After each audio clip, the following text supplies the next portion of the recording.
What is up, Pacer Nation? Welcome to the Pacer Pulse podcast, the heartbeat of Indiana basketball.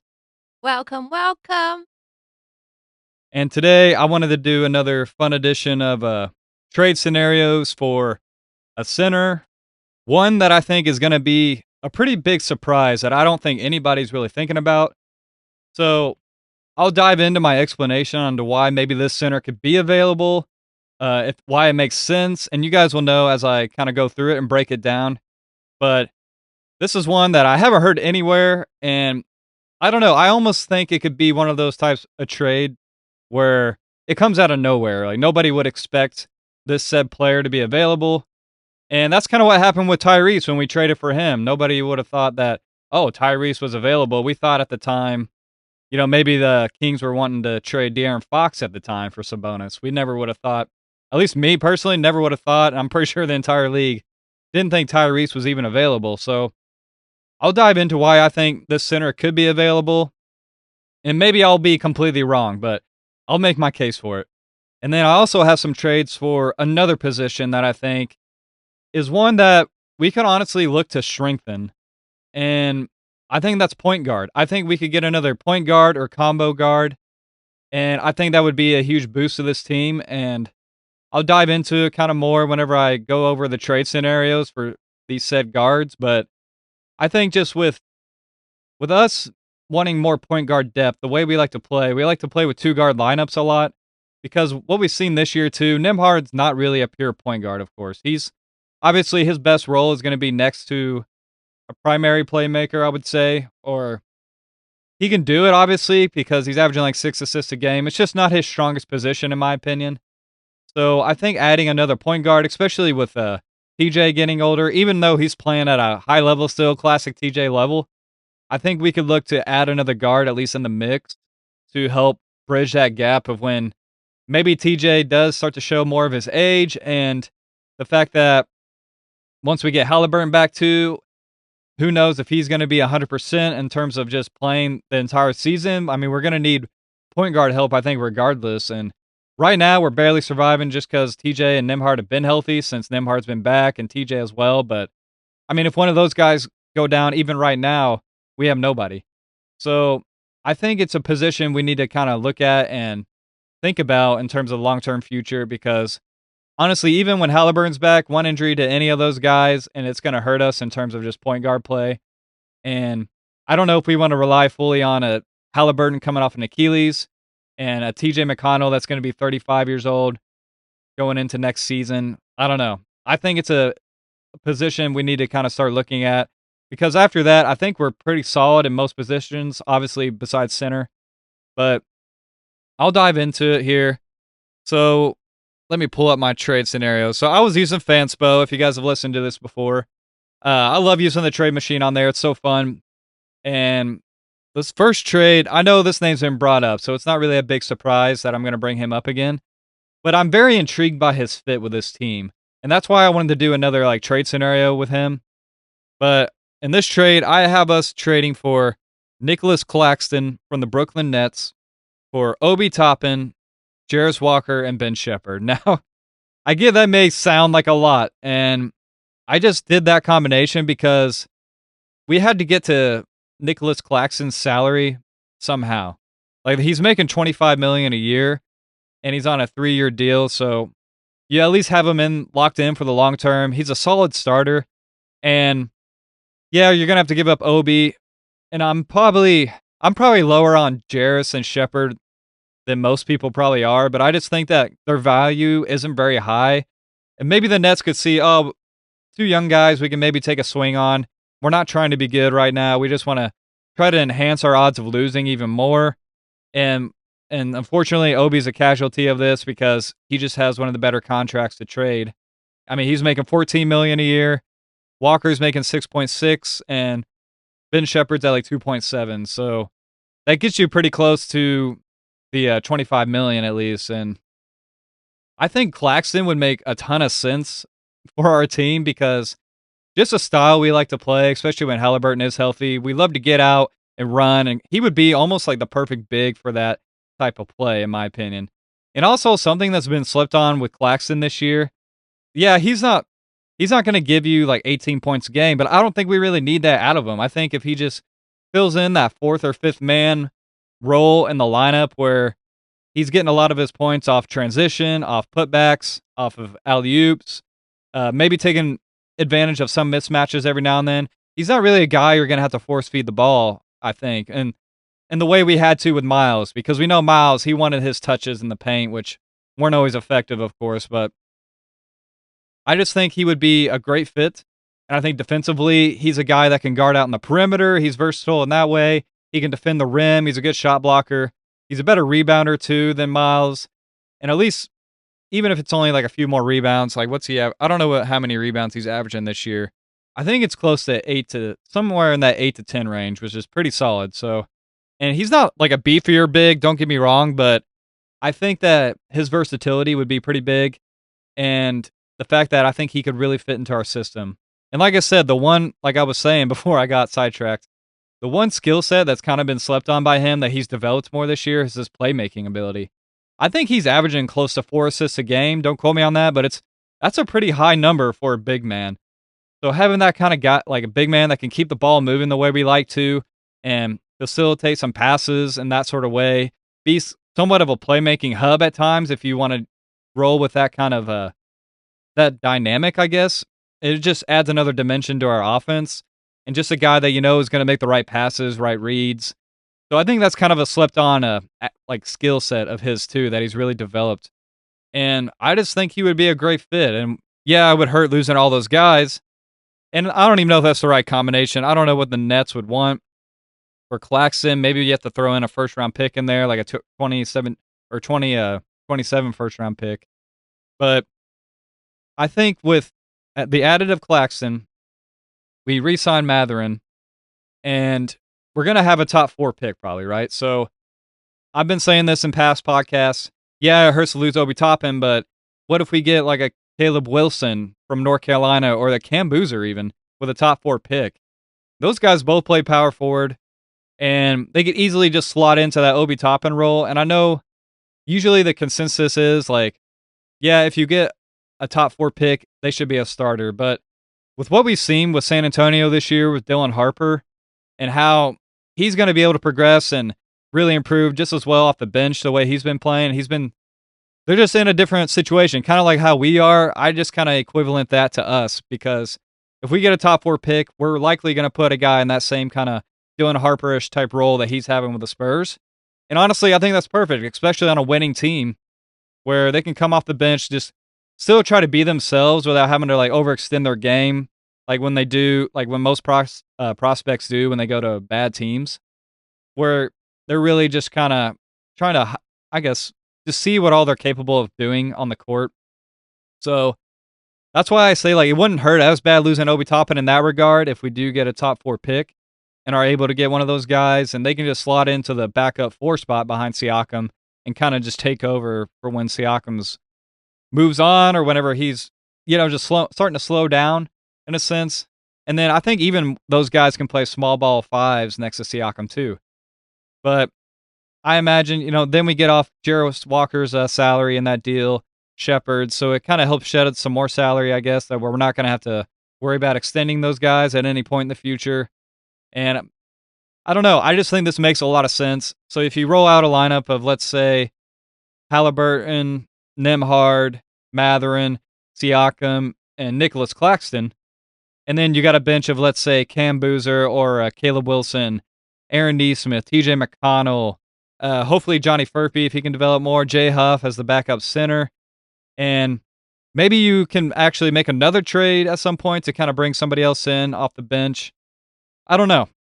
I think that's very intriguing. Is it like a home run swing at the center spot? I wouldn't say, compared to like a Zubac and I guess maybe a Walker Kessler. It just depends on how you view him. But also Claxton, he kind of fits in that timeline too of like future center. He's still a relatively young player. I think he's only like 25 or 6. So he would fit perfectly in that timeline that we're looking for, a guy that can build with our team. And I just think he would be like a perfect addition, even if it's not the sexiest name out there. And given what we have to give up probably in terms of trying to match salary, but I do think that makes a lot of sense. I really do. And But like I said, I don't know how the Nets really value Claxton, if he's, like, just an absolute keeper for them or I don't know. I think, honestly, any of their guys can be had at the right price. I think they're just such a blank slate of a team that they would be willing to trade him. But that would give him a shot at a few other younger guys. Maybe Walker can thrive there. Shepard gets a better opportunity there where he can, I don't know, maybe bounce back, and then they get a 2027 first-round pick who hopefully that would be a late first-rounder anyways if we're very good. But I don't know. I really like that idea. Like I said, it would hurt losing Toppin, but it softens the blow when we're gonna have a top 4 pick, hopefully. I know that's not guaranteed, but that's, like, my terms of thinking with this kinda trade. And then this next trade I wanted to dive into. This is the one I was talking about earlier where I was like, this is for a center that I don't think anybody's really I haven't seen it put out there anywhere, and I think it's gonna be a very under the radar type of trade if we were able to do this trade and if it was even a possibility. And I think it's very slept on, and I'll dive into that too as to why I think that as well. But so for this trade, I have us trading for Mark Williams of the Phoenix Suns Mark Williams and trying to find the trade. I have a lot up here. So I have this one for Mark Williams and Royce O'Neal for Obi Toppin, Ben Shepherd, and let's say we give him the 2027 first round pick. So I think this trade is very intriguing. I have different scenarios for Mark Williams trade, but this one is a one that I was really the most intrigued with, and I'll explain why. But I really love the idea of bringing Royce O'Neal on too. He's making $10 million a year for the next 3 years, and he's been very good this year as a 3-and-D player. And like I said, I don't even know if the Suns would do this, so let me preface that. I'm not trying to I don't know. I don't know what they would value these guys at, but I know they need a 4. They don't have really a power forward on their team, so Obi Toppin would give them like a starting power forward and add more shooting to that team still that they would be losing from Royce O'Neal. And then Ben Shepherd's just kind of a young guy they could try to maybe develop. But they have a lot of guys at that position anyways, that shooting guard slash small forward spot, but they don't have too much size in terms of wing size, so Toppin would be a welcome addition. But also, I know you may be wondering, like, why would the Suns trade Mark Williams? He's their starting center. Well, they just drafted Malawach with the 10th pick overall, too. So he's 7'2", over a 7-foot wingspan, of course, like 7'5" wingspan plus, I think. And he's kind of a more mobile, athletic big. He's got way more size than Mark Williams, who's big in his own right. And he's got a ton of potential. So you don't know how the Suns season is going to go or what their philosophies could be. But it's hard to imagine that. So Mark Williams, he's on the last year of his deal, and he's going to be a restricted free agent after this year. So my thinking was, why would the Suns want to lock up? Because they didn't try to extend him, which I understand because he's had such a rough injury history. And this is where it kind of gets to be a little risky on our end too, because he hasn't really been the most available guy. But he fits perfectly in what we would want, I think. Like a rim running big, can rebound. He's a phenomenal paint protector. Like he would bolster our defense inside to extreme levels. And he can get even better. He's only 24 years old, so he would fit our timeline perfectly. And maybe you can get him at like a discounted price because of his injury history and if he's able to stay healthy this season. But well, back to my point where like they have Kamala Malawach, or I can't say his first name, Malawach. I'll just say Malawach. So you're not going to invest in a top 10 pick and just potentially sign another guy to like a 3 to 4 year deal that's just going to be in the way of him playing. And maybe they would be fine just bringing Malawach off the bench to back up Mark Williams for a few years to let him develop. But I could see where maybe they're like, hey, let's try to just roll with Malawach as our starting center. We have this young guy. We didn't expect him to be here. And also, why I say all this too, I listened to the Ryan Russillo podcast the other day, and he had Matt Ishbia, the Phoenix Suns owner, on his podcast, and he was talking to him. And I think this is very big. This is why I say this too. Like maybe this could be even a possibility. But Matt Ishbia, like Ryan Russillo asked Matt Ishbia, he was like, hey, like, are you well liked amongst the other owners in the league? and he was just kinda asking about the dynamics between the owners and whatnot a little bit, and just how that all kind of how they have their own little, whatever you call it, group of collection of just society in a sense of, like, they're in their own club, let's just say that, I don't know. They have their own club, all the owners and all that, they obviously all talk to each other, and he was saying Matt Ishbia was saying how he believes he's well liked, and that this was a key thing to me. He said that he is probably the closest with our owner, Herb Simon. He said he just had high praise for Herb Simon, nothing but praise, and he said that he's grown a really great relationship with Herb Simon, and I thought there I was like, "Whoa, okay." So we know just with about anything in life, it's all about the relationships you have too. So I could see them being a very good trade partner in that sense too, because they have that close of a relationship. They're gonna want they're not gonna be trying to like screw over each other, right? I mean, if they have that close of a relationship, and then even on that same podcast on Ryan Russillo's, Matt Ishbia said, or Ryan asked them about having the 10th pick and getting Malawatch, and Matt Ishbia was like, "Oh, we didn't even expect Malawatch to be there at 10." Like they did not even expect him to be there at all. So they already have Mark Williams at this point. But when you get a guy fall to you at 10 like that, who you think probably has some of the highest potential in the draft, let's say, I don't know, but you make that pick regardless. So whenever you get somebody land like that in your laps, that's kind of makes you change your philosophy a little bit. Yeah, you just traded for Mark Williams. You brought him in. Maybe you thought he was going to be the long-term center of the future, but you didn't expect to get this Malawach to fall into your lap. So I could see where maybe the Suns are more inclined to not want to pay Mark Williams because they got a pretty high payroll and a lot of their guys are locked up. And I don't know. I think it was just very intriguing because I could see a world where they're like, hey, let's get rid of Mark Williams. We don't necessarily see him like us paying him because we already got Malawach here. We can just start him, really focus on developing his game and giving him some high NBA reps in terms of just against starters. Maybe they don't mind throwing him out there because you don't know how their season's going to go to at some point. If they're like, all right, let's start trying to develop some of these younger guys as well, and they could still be like a pretty decent team. I think they've already surpassed expectations by a lot, and they have a great foundation to build on. So I could see where maybe they're like, hey, let's get what we can from Mark Williams now. Maybe some other pieces that can kind of round out our roster right now. Because, like I said, they need a four. They need like an Obi Toppin type four. Can light it up, especially if they do start Malawach. Imagine, Obi Toppin next to Malawach, I think would be a good fit. And Obi would also give him kind of a small ball option if they wanted to. They give it more like versatility with their lineups. But I thought this trade was very intriguing. And let's say we get Mark Williams and we get him in and we can sign him, I don't know, let's say from like anywhere between 20 to 25 million because of the injury history, maybe you can get him at like somewhat of a discount.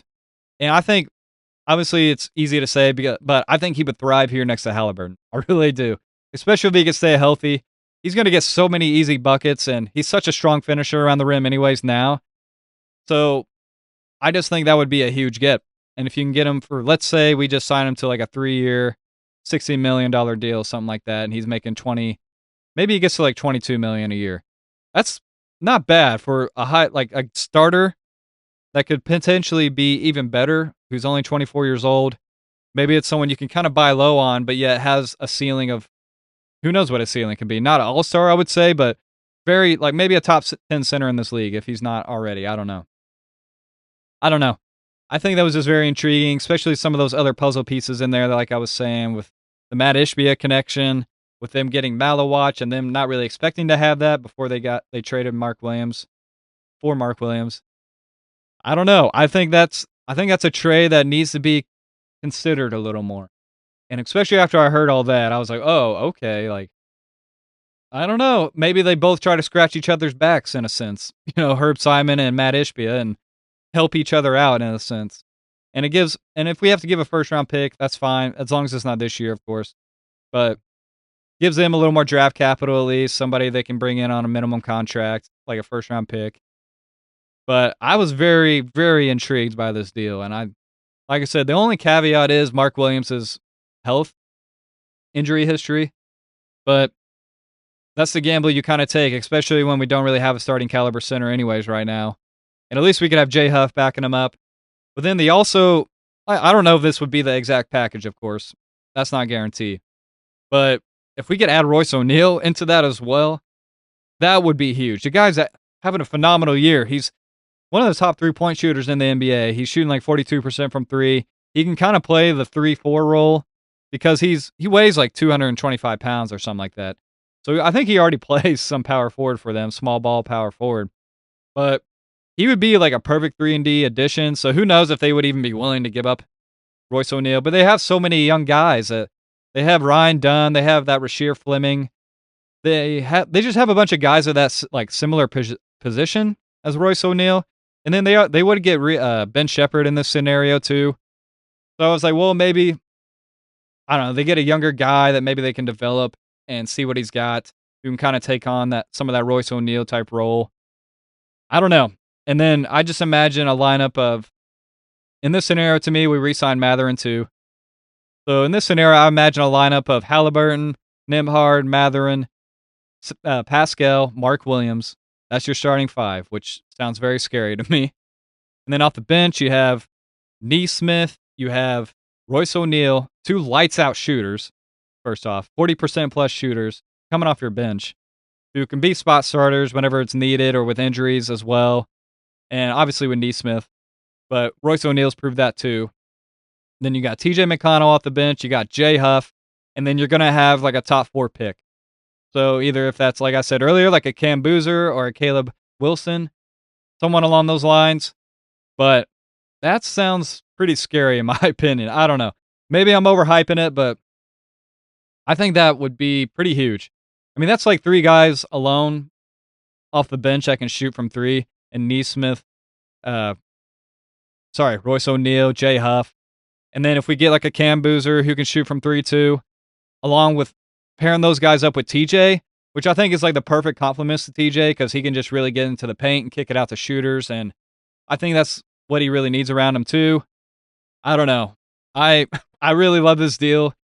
Whether it would ever happen, I don't think so, but I think there's a lot of interesting ways where this could potentially happen, in my opinion.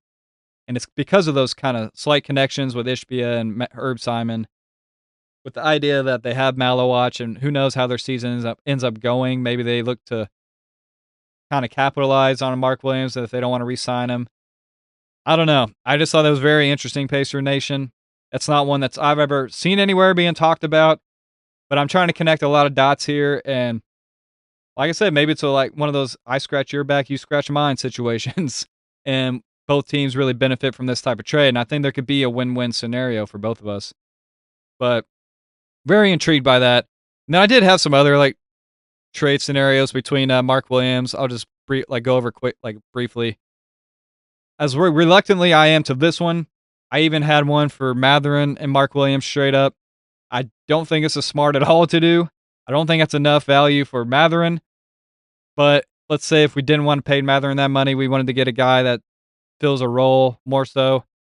That trade would work straight up, but I'm not diving into that because there's no way I do that.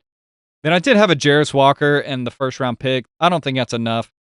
So after I like thought about it more, I was like, nah, I don't think that's enough compensation for Mark Williams. Probably, I don't think the Suns would want that. I mean, Jarris would give them a guy they don't really have much they don't have much size in terms of that type of player. I mean, he's 6'8", 250, Jarris Walker, so they don't have many guys that size. And then they get another first round pick, so it gives them a young guy to kind of try to develop, but also get another pick. That's why I just thought, but I don't know. Maybe I don't think that's enough actually, because Jarris has been that bad this year, in my opinion. And then, so moving on from that trade from the big men, those were the 2 big men I wanted to cover because I've already covered a lot of other ones. But I thought the Mark Williams one was kind of a sneaky one, so I want to keep an eye on that. And this next one is going to be for a guard. And like I said, I think we could really use another guard on this team. And maybe Cam Jones ends up being that guy. I don't know. Like it's not been a good start for Cam Jones so far. We just got to wait and see in terms of that. But the fact that we were already looking at guards earlier in this season, and maybe that's just when we had a bunch of injuries.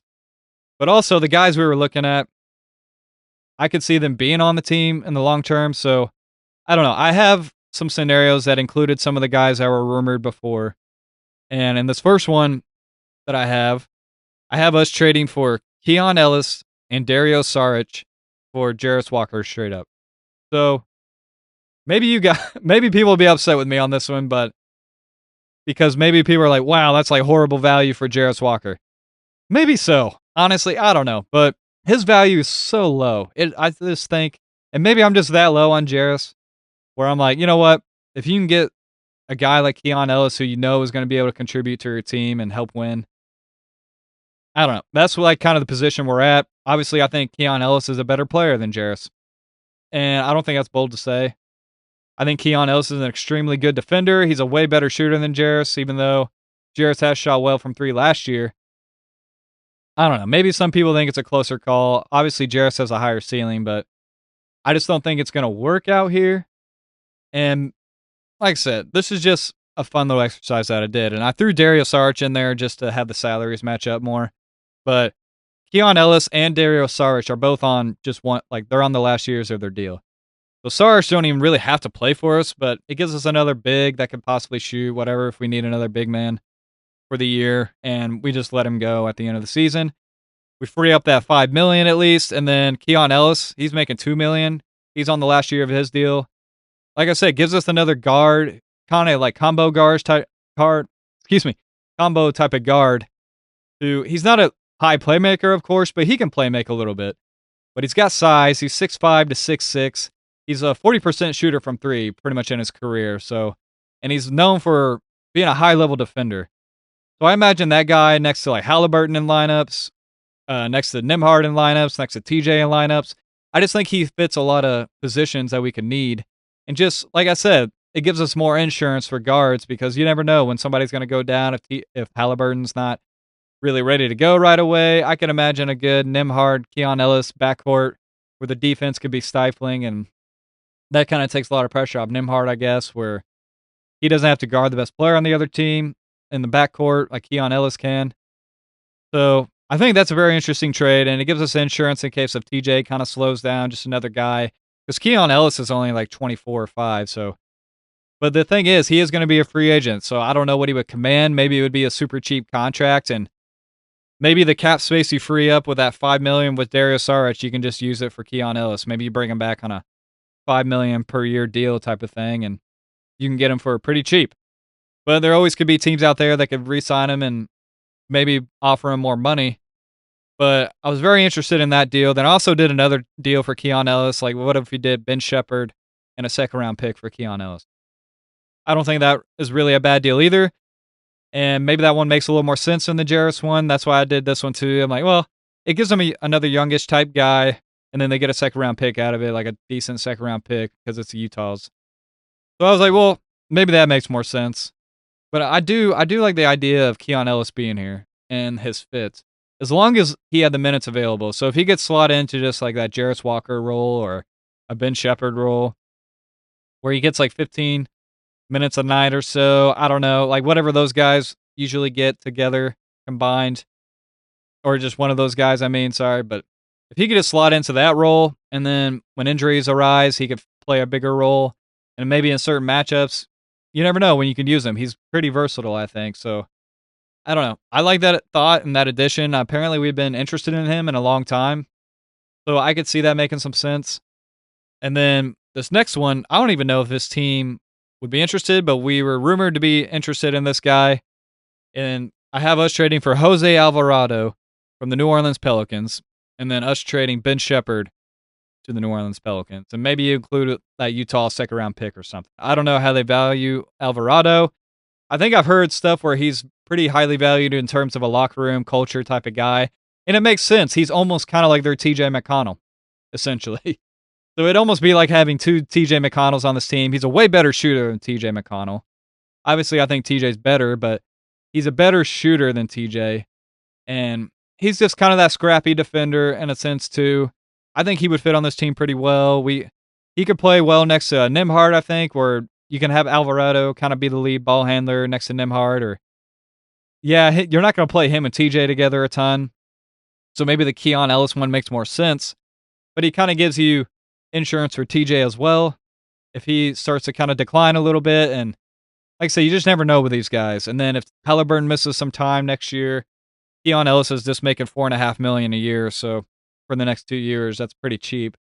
And a guy that can give you scrappy defense, can hit threes, kind of be another spark plug off the bench. Maybe a spot starter here and there if you needed it. I don't like that one as much as the Keon Ellis one, but I think he would be a crowd favorite here, just like TJ is. I think fans would like him. But just kind of another one. But I think I like this one the most. And this might not even be realistic, but it's one I wanted to put out there that I thought would be kind of interesting considering this team is pretty loaded with guards. They just signed one this past off season. So I don't see a place for this guy that I'm about to mention, excuse me, in their rotation, even though I thought he was pretty awesome for them last year. And in this trade scenario, I have us trading for Scottie Pippen Jr. and Gigi Jackson from the Memphis Grizzlies. And I have us trading Jarris Walker to the Memphis Grizzlies. And maybe you send a second round Utah pick or something like that. I don't know what they value those guys. But this one, I thought, all right, if we needed another guard, like I was saying, Scottie Pippen Jr. is sneakily so good. If you look at some of his stats from last year, I think he averaged he's almost pretty close to like TJ McConnell average numbers, honestly. I think it's like 10 points, 4 rebounds, 3 assists type of thing. But he had some pretty big numbers when he was asked to start last year. And he shot over 40% from three. I think he's like a 48% field goal shooter. So he can finish inside. He's a really great 3-point shooter. And he's young. And he's only making 2.2 million for the next 3 years. So imagine if we can get a guy like that. And even let's say, like I said, if TJ does kind of start slipping, he can literally fill into that role, and he's super cheap right now. And if you can get a guy like that who can kind of have that similar impact, and he's still very young, could get better even. I really like the idea of Scottie Pippen Jr. because they just signed Ty Jerome. They have Ja Moran, of course. They have a lot of guys that can play that point guard type role. And I don't know. I just think they would be open to trading him, especially if they can take a swing on a younger guy. Especially if they're looking to kind of maybe, let's say, go a more developmental route with their team. I don't know. I think this can make a ton of sense. And maybe that's not enough value for Walker, but that's why I threw in Gigi Jackson. Because I think we forget, because he's been lost in the shuffle there in Memphis. And I'm not even saying Gigi would get playing time here. But maybe, I don't know, like you could take him in, maybe try to develop his game. He's 6'9". He can pretty much play the forward spot, small forward, power forward. He's got a way higher ceiling to me than Jarris does. And I'm pretty sure last year, I don't know if this was right or not, but I think he had a game where he scored 44 points in a game.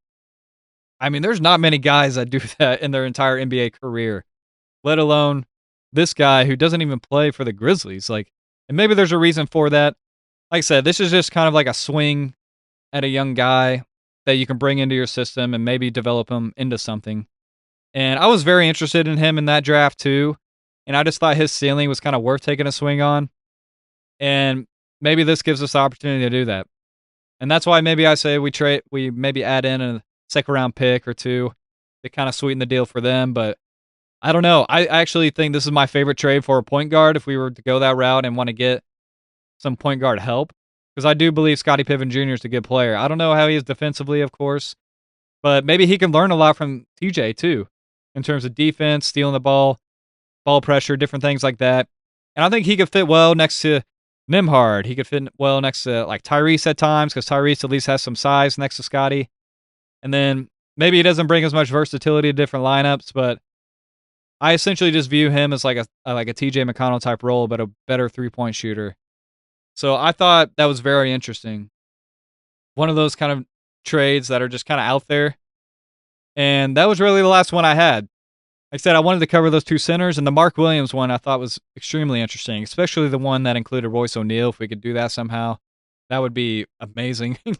I don't think that could happen.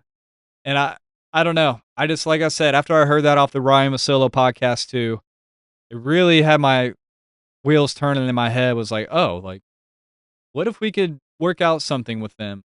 Especially if they have that kind of friendship. I don't know. I mean, I was just very intrigued by that. And the fact that, like, hey, maybe they don't want to lock him up because they have Malawatch. and I think that would make sense on their part because they already got Booker at 50 million a year. They still have Jalen Green. He's making 33 or so plus. They got Grayson Allen on like 16, 17 million. You know, they're going to be strapped for money at some point, and it's going to be hard to imagine them bringing back Mark Williams on a 20 to 25 million dollar deal, especially with his injury history. That's why, even if we could just sign him for 2 or 3 years and see what he's got, if he can stay healthy, we could really take that leap and be a championship team. I think, especially with him at center, he can grow with the team. I don't know. I'm very intrigued by that idea, guys, and if you guys watch this on YouTube, I'm gonna post it on YouTube. Try to leave me any comments if what you think about any of these deals, if you think they're dumb, if you think, hey, like it's kind of intriguing to think about. But like I said, even with this Mark Williams trade, that one's more so like a come out of nowhere type of deal where I don't think anybody would be like, oh, like we thought he was, or we didn't know he was available. I think it would be one of those type of trades if it were to even happen ever. But I thought it was an intriguing thought exercise to think about, and it really had me thinking, like, man, that could be a possibility, and it would fit the long-term center of the future idea that they're hoping to like find, and that type of archetype of center that they're looking for. I think it seems like we really want like a rim running, crashes the glass, protects the paint type of big. I think that's kind of the center Rick Carlisle has always liked, anyways. I mean, going back to his Dallas Mavericks championship days when he had Tyson Chandler, like those kind of bigs that are rim runners, crash the glass. I think that's probably more of his ideal type of starting center, and I think he's fine with something. But at least we would have Jay Huff too, that brings that other dynamic as well. And both those guys would be protecting the like paint all game essentially. Would make it hard on people all game. So very intrigued by that trade scenario specifically. And like I said, I think maybe we should look into adding another guard as well, because just to have insurance in case of when Hali does come back, he has to miss some time because of coming back from an Achilles. Nimhar gets hurt or TJ McConnell gets hurt. And like I said, maybe we already have that in the building with Cam Jones, but we don't know yet till he starts playing. But I think all those guys like a Keon Ellis or a Jose Alvarado, Scottie Pippen Jr. would be a solid additions that wouldn't be expensive additions, who are still like contributing good players in my opinion. So I don't know, Pacer Nation. That's what I had cooked up today in the trade machine. It was fun to do, and especially with trade season on the way. And I know January 15th might be the time that we look to do more moves because I got it wrong in one of my past podcasts. I thought Isaiah Jackson could be traded December 15th. He actually can't be till January 15th. So maybe we look to wait till then and we're trying to use his contract and trades, or even I think this is something to consider too. If we trade for any of these guys, and let's say we don't include a Walker or a Jackson, but we could easily trade one of those guys to maybe a team that does have salary cap, and we just get maybe a couple second round picks back or a first round pick if we trade Walker if we're that lucky, and they just kind of take them into their salary, and we clear up some salary in that way. I don't think that's not feasible, honestly, and it just adds to our asset pool. So if we ever want to make other moves in the future, trade or just draft guys in general, get them on cheap rookie contracts. I mean, I think that's something to think about too. Yeah, it would suck to just to lose them for like nothing, I guess, but it at least would open up our cap space more and hopefully help us avoid a lot of the heavy tax lines, like past the second apron, of course. So just another idea to keep in mind too, that maybe if we could trade those guys to a team that's willing to just take them in and not have to trade something back too. I think that's something to look out for. But I hope you guys enjoyed this one, Pacer Nation. I hope it kind of brought another insight into a guy that hasn't really been talked about at all, or is probably even expected. And maybe I'm just delusional for thinking it could even be a possibility. But I wanted to bring it up because it's very interesting to me, and I think it's something that's possible. And we saw what Mark Williams did to Miles Turner last year. He just absolutely destroyed him in one of those games when we had against them. So I'd be very intrigued by his fit with our team. But like I said, if you watch on YouTube, let me know in the comments what you think. If not, I really appreciate you guys listening, Pacer Nation, and I will talk to you soon.